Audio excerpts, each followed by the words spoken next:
Afternoon students. आज हम F4 triple E का चैप्टर नंबर 13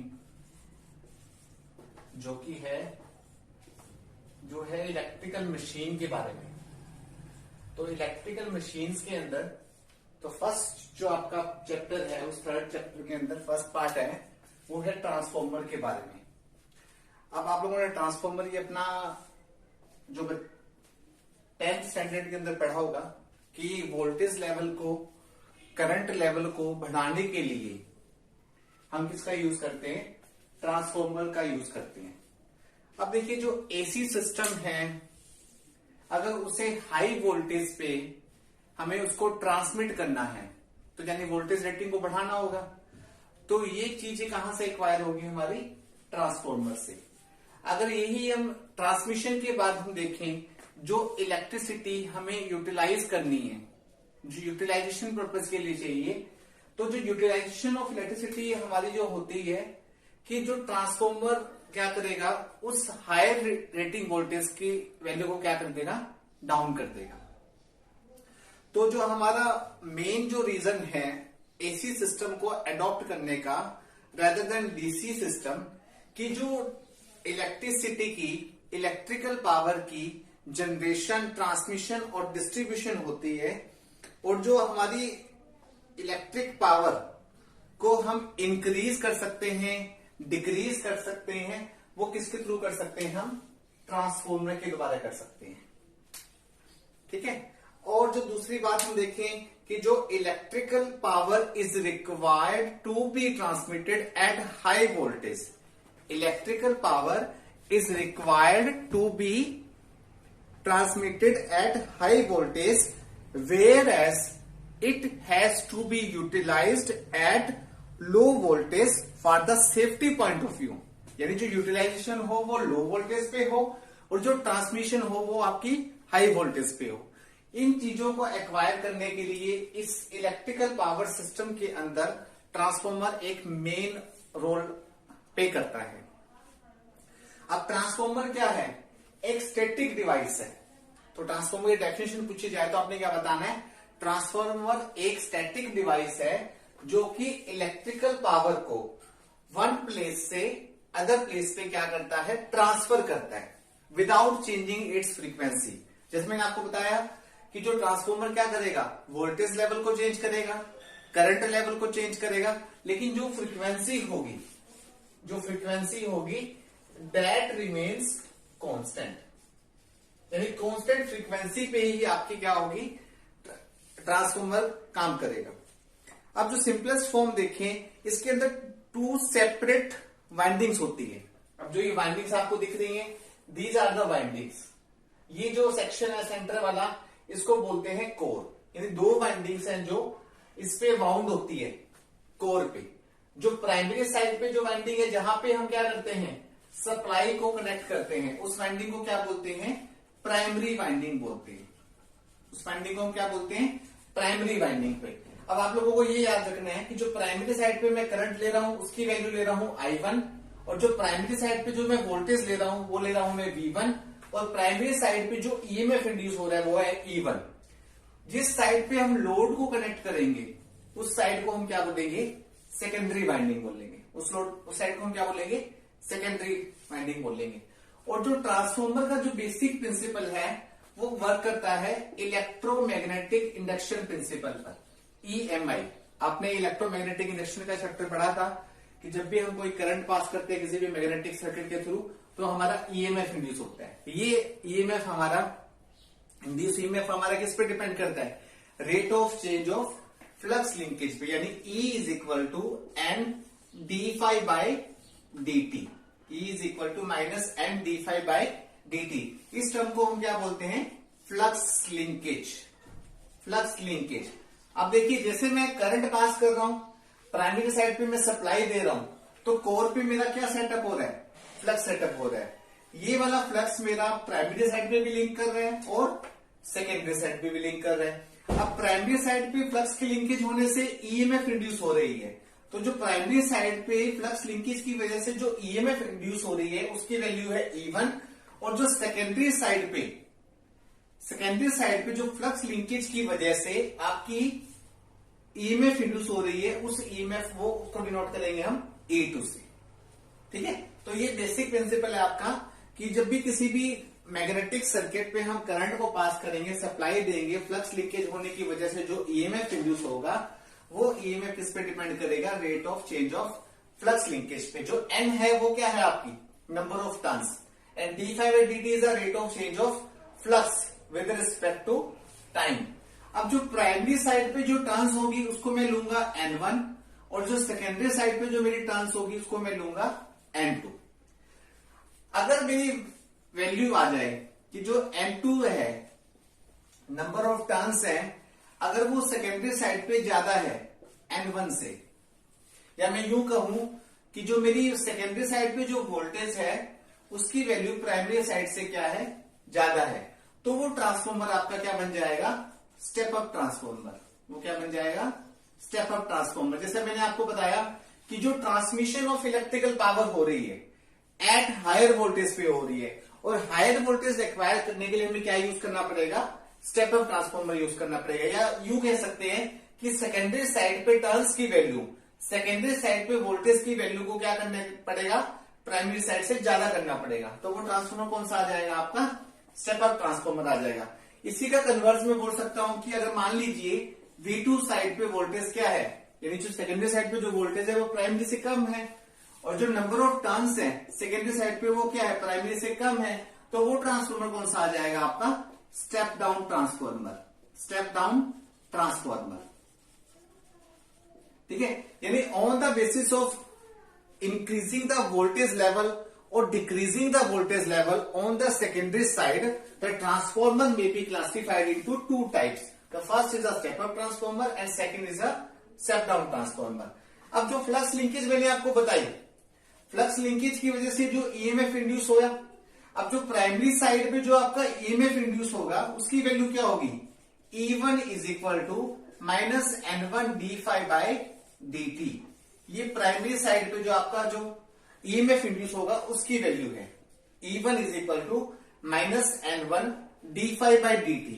अब ये प्राइमरी साइड पे आपका ईएमएफ इंड्यूस हुआ, सेम उसी तरह से अगर मैं सेकेंडरी साइड की बात करूं, सेकेंडरी साइड पे ईएमएफ इंड्यूस की वैल्यू क्या होगी, तो आप लोग कर सकते हैं E2 is equal to minus N2 d∅/dt। अब ये जो फ्लक्स है, इस फ्लक्स की वैल्यू क्या है, ये फ्लक्स कॉन्स्टेंट है आपका कोर पे। अब कोर पे क्या है, वाइंडिंग्स है। अब फ्लक्स जो वाइंडिंग से लिंक कर रहे हैं, फ्लक्स लिंकेज आ रही है, फ्लक्स लिंकेज की वजह से क्या हो रहा है, ईएमएफ इंड्यूस आ रहा है। तो ये आपका ट्रांसफॉर्मर का बेसिक प्रिंसिपल है। अब इसमें देखिए आगे हम देखते हैं कि जो आपकी टर्न रेशो, ट्रांसफॉर्मर की टर्न रेशो और ट्रांसफॉर्मेशन रेशो में क्या डिफरेंस है। अब जो ट्रांसफॉर्मर की टर्न रेशो है उसको मैं डिनोट करता हूं स्मॉल ए से। टर्न रेशो जो डिफाइन की जाती है उसका जो सिंबल है उसको बोलते, वो होते हैं आपका स्मॉल ए, टर्न रेशो। यानी जो प्राइमरी साइड पे टर्न है और सेकेंडरी साइड पे जो टर्न है उसका मैं रेशो ले लूंगा, तो उसको मैं क्या बोलूंगा, टर्न रेशो। और सेकेंड इसी में रेशो आती है, उस रेशो को बोलते हैं transformation ratio. Transformation ratio, transformation ratio का मतलब कि मैं एक ट्रांसफॉर्मर को स्टेप अप भी बना सकता हूं, स्टेप डाउन भी बना सकता हूं, ट्रांसफॉर्म भी कर सकता हूं, उसको मैं चेंज भी कर सकता हूं। चेंज करने का मतलब अगर मैं सेकेंडरी साइड पे वोल्टेज की वैल्यू बढ़ा दूंगा, प्राइमरी पे कम कर दूंगा, तो वो बन जाएगा मेरा स्टेप अप। अगर मैं सेकेंडरी साइड पे वोल्टेज को कम कर दूंगा और प्राइमरी साइड पे वोल्टेज को मैं ज्यादा कर दूंगा, तो वो क्या बन जाएगा, मेरा स्टेप डाउन बन जाएगा। तो ट्रांसफॉर्मेशन रेशियो को डिफाइन कैसे करेंगे, E2/E1 is equal to N2/N1 is equal to I1/I2 that is equal to K। जो K है आपका वो ट्रांसफॉर्मेशन रेशियो का है। पेपर में आपसे 2 मार्क्स में पूछ सकते हैं, पॉलिटेक्निक वाले स्टूडेंट्स ध्यान से सुन लो कि टर्न रेशियो और ट्रांसफॉर्मेशन रेशियो क्या होती है। बच्चे ज्यादातर इसी में कंफ्यूज होते हैं। टर्न रेशियो पे आप लोग डिफाइन करेंगे primary turns to secondary turns, और जो ट्रांसफॉर्मेशन रेशियो क्या होगी, वो secondary EMF to primary EMF, secondary turns to primary turns, primary current to secondary current. This is the transformation ratio. यानी कुल मिला के ये बात हो गई कि जो E2 है वो डायरेक्टली प्रोपोर्शनल किसके है, N2 के, और जो E1 है वो आपका डायरेक्टली प्रोपोर्शनल किसके है, N1 के है। या मैं यूं कहूं कि जो N2 है, ठीक है, यानी ट्रांस साइड बढ़ाऊंगा तो ऑटोमेटिकली क्या हो जाएगी, उस साइड पे आपकी वोल्टेज रेटिंग भी क्या हो जाएगी, इंक्रीज हो जाएगी, वोल्टेज साइड भी क्या हो जाएगी, इंक्रीज हो जाएगी। तो इन शॉर्ट में आपको बता दूं, ट्रांसमिशन वोल्टेज ट्रांसमिशन करने के लिए इलेक्ट्रिकल पावर का हम हाई वोल्टेज का यूज करते हैं, which is acquired by the use of step up transformer. और यूटिलाइजेशन के लिए जो हम इलेक्ट्रिसिटी यूज कर रहे हैं अपने लिए, उसके लिए हम क्या करते हैं, आउटपुट साइड पे वैल्यू को क्या कर देते हैं, कम कर देते हैं, यानी हम क्या यूज करते हैं, स्टेप डाउन कर रहे हैं उसकी वैल्यू का। अब नेक्स्ट है आपकी कि ट्रांसफॉर्मर की कंस्ट्रक्शन क्या होती है। अब जैसा कि मैंने आपको बताया, ट्रांसफॉर्मर के मेनली 2 पार्ट्स होते हैं, 2 सेक्शंस होते हैं। 2 तो आपकी क्या होगी, वाइंडिंग्स होगी, जो कि इंसुलेटेड किस पे होती हैं, कोर पे, यानी 2 साइड्स। फर्स्ट साइड होगी आपकी जहां पे सप्लाई कनेक्ट कर रहे हैं, उसको बोलते हैं प्राइमरी वाइंडिंग, और जो सेकेंडरी साइड होती है उसको बोलते हैं लोड वाइंडिंग भी बोल देते हैं। और अब आगे देखिए, इसमें कंस्ट्रक्शन बेसिस पे देखेंगे, जैसे मैंने आपको बताया था, वोल्टेज लेवल को इंक्रीज करने से और वोल्टेज लेवल को कम करने पे आउटपुट साइड पे ट्रांसफॉर्मर की जो 2 टाइप्स आ रही थी आपकी, आ रही थी स्टेप अप ट्रांसफॉर्मर और स्टेप डाउन ट्रांसफॉर्मर। अब कंस्ट्रक्शन बेसिस पे हम देखें, जो ट्रांसफॉर्मर होता है हमारा वो 2 टाइप का होता है। एक तो होता है हमारा कोर टाइप ट्रांसफॉर्मर, दूसरा होता है हमारा shell type transformer. Core type transformer and shell type transformer.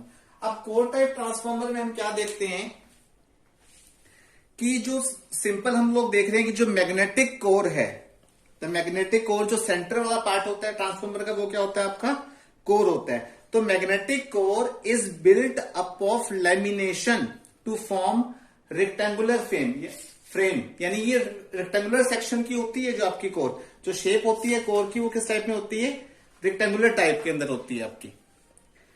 और जो लैमिनेशंस हम करते हैं, जो लैमिनेशंस होती है वो उसको किस फॉर्म में कट किया जाता है, एल शेप के अंदर। जो ये आप देख रहे हैं, ये क्या है, कोर टाइप ट्रांसफॉर्मर की एल शेप स्ट्रिप्स हैं। क्या है वो, एल शेप स्ट्रिप्स है, यानी जो रेक्टेंगुलर सेक्शन जो कोर है उसको एल शेप में कट किया जाता है। अब जिससे हाई रिलेक्टेंस आए आपके एक ज्वाइंट पे, हाई रिलेक्टेंस का मतलब ऑपोजिशन ऑफ फ्लक्स, यानी फ्लक्स का ऑपोजिशन कम हो, हाई रिलेक्टेंस प्रोवाइड करने के लिए उस लैमिनेशंस को हम क्या करके रखते हैं, हर एक पॉइंट पे ज्वाइंट करके रखते हैं, जिससे कि सारी की सारी जो अल्टरनेट लेयर्स डिफरेंट पोजीशंस पे स्टैक हो जाए।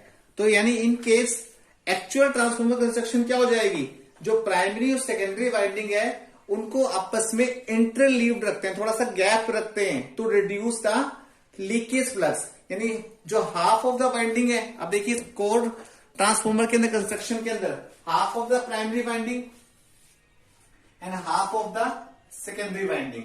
इधर भी देखिए आउटपुट साइड में half of the primary winding and half of the secondary winding.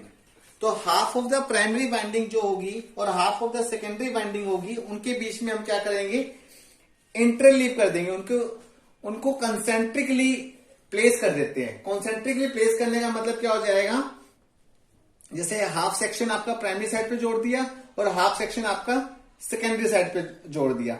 ऐसे करने से क्या होगा, जो एक इंसुलेशन लेयर, ताकि उन दोनों के बीच में क्या कर सके हम, एक इंसुलेशन लेयर, एक बैकेलाइट इंसुलेशन लेयर कोर और वाइंडिंग के बीच में, कोर और लोअर वाइंडिंग के बीच में, लोअर वाइंडिंग का मतलब प्राइमरी वाइंडिंग के बीच में, कोर और प्राइमरी वाइंडिंग के बीच में, और बिटवीन 2 वाइंडिंग्स के बीच में।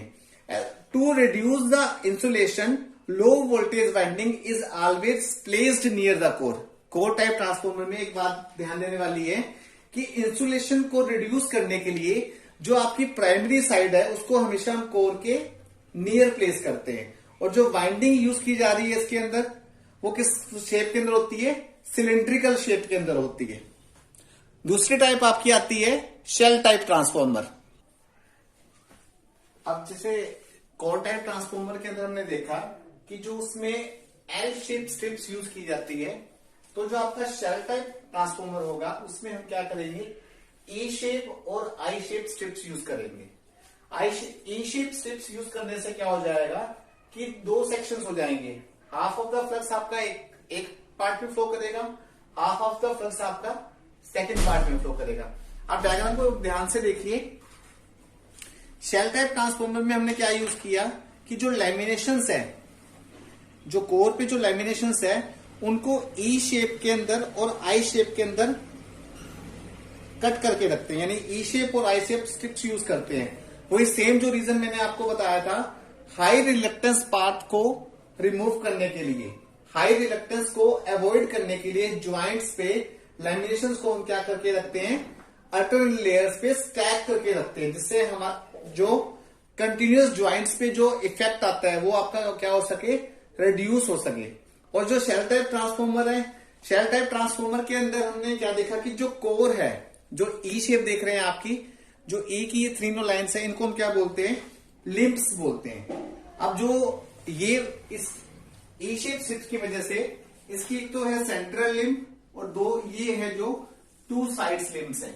अब ई शेप स्ट्रिप यूज करने से यहां पे हाफ ऑफ द फ्लक्स हो जाएगा और सेंट्रल लिम्ब में आपका क्या आ जाएगा, मेन फ्लक्स सेटअप हो जाएगा।